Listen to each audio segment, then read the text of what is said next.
ඒක මට තේරෙනවා. ඒත් ඉතින් ඕවා කොහෙන් පටන් අරගෙන කොහෙන් කෙලවර වේද දන්නේ නැහනේ. whatever ඒක නෙමෙයි. මම විශාලට කියලා මං කියන්නේ ලස්සන පෝට්‍රේට් එකක් ගන්නවා. කොහමද අයිඩියා එක? අරුණි ඒක නම් හොඳ අයිඩියා එකක් නෙවෙයි. කොහොමද දැන් ඉතින් ඔය මේ පෝට්‍රේට් එක කරන්න හිතාගෙන ඉන්නේ? ඉන්නේ මම පෙන්නනවා. දැන් පෙන්නනවා. How do I look, tell me? හරි. හිතාගෙන නැති නේද විශාල කියලා පෝට්‍රේට්ස් කරගන්න. දැන් මොකද උඹ කියන කතාව? දැන් මේ කලින් කිව්වා අප්පච්චිට විරුද්ධව යන්න බෑ කියලා. අරුණි දැන් මේ ඇඹරෙනවා. Anyway, sweetheart, how does it matter to you anyways? හරි. ඔක අමතක කරන්න අපි පටන් ගමු. හිත දෙන්න තියෙන ඩිසයින් එක ස්කෙච් කරන්න. right? Okay. See what I did. Not bad. I'll make it look me behind. ඉතින් කියන්නකෝ සරෝජි. විස්තර. Okay. තව වන්නේ තියෙනවා. ඊට පස්සේ කොළඹ වෙන තමයි try කරන්නේ. ඒක නෙමෙයි ඉන්දි. ඔයා කතරගම ට්‍රාන්ස් එකක් හදා ගන්න ඕන කිව්වා නේද? ඔව් ඒ වුණාට මට දැන් හිතෙනවා බෑ කියලා. මම මෙහෙ ෆුල් ටයිම් බිසි. වෙන කිසි දෙයක් කරන්න මට හිතෙන්නේ නැහැ.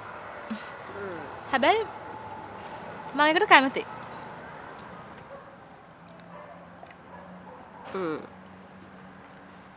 ඒක නෙමෙයි. මම ඔයාලට ප්‍රොපෝසල් එකක් ගෙනාවා. ඔයාට අද මම එන්න කිව්වේ ඒ ගැන කතා කරන්නම තමයි. Really? Why not? ඔයාට මතකද අර ධනුෂ්කව? ධනුෂ්ක? ධනුෂ්ක මට මතක නැහැ. අර අපිට වඩා බැජස් දෙකක් සීනියර් බෙච් එකේ හිටියේ. පුදුමයි නෑනේ ඔයාට ධනුෂ්කව මතක නැද්ද? He is so handsome. Handsome වැඩි කමට දෙයා තාම මැරි කරලා නැත්තේ.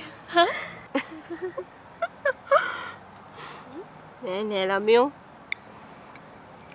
එයා MRCP කරන්නේ ලන්ඩන් ඉඳලා ගොඩාක් කල් එහෙට වෙලා හිටියා. හැබැයි මිනිහට දැන් තමයි හැමදේම මතක් වෙලා තියෙන්නේ. He is from good family. දැන් එතකොට ඔයාටද කපුකම කරන්න බාර දීලා තියන්නේ? ඈ?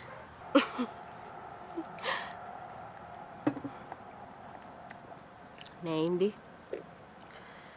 මට ඔයාව මතක් වුණා. මම ඉතින් එයාට ඔයා ගැන කිව්වා. hey මිනිහා නම් ඔයාට මාර ඉන්ට්‍රස්ට්.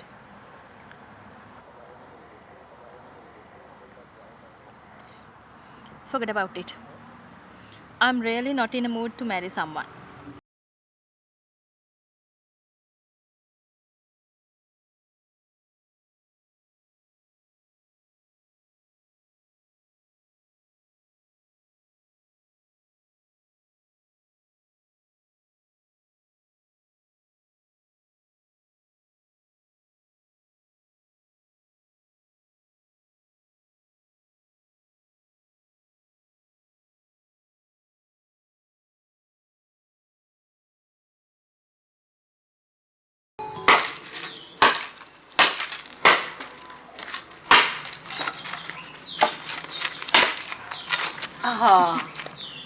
මයි දුවනේ. ඉතින් කෝ දෙන්න ඕක මට. නෑ ඕන නෑ. මයි දුව ඉන්නකෝ. නෑ දෙන්නකෝ නැන්ද? මේවා මට හොඳට පුරුදු වෙනවේ. ඒක නෙමෙයි. දුව කොළඹ ඉඳන් ඉන්න ගමන් වෙන්න ඇති නේද? ඔව් නැන්ද? මට ඉතින් කොහෙද වෙලාවක්? මාසයක් තිස්සේ එක පිම්මේ දුවලා මේ දවස් ටික තමයි හති අරින්න තියෙන්නේ. City Hits Dialog Television නාලිකා අංක 19 ඔස්සේ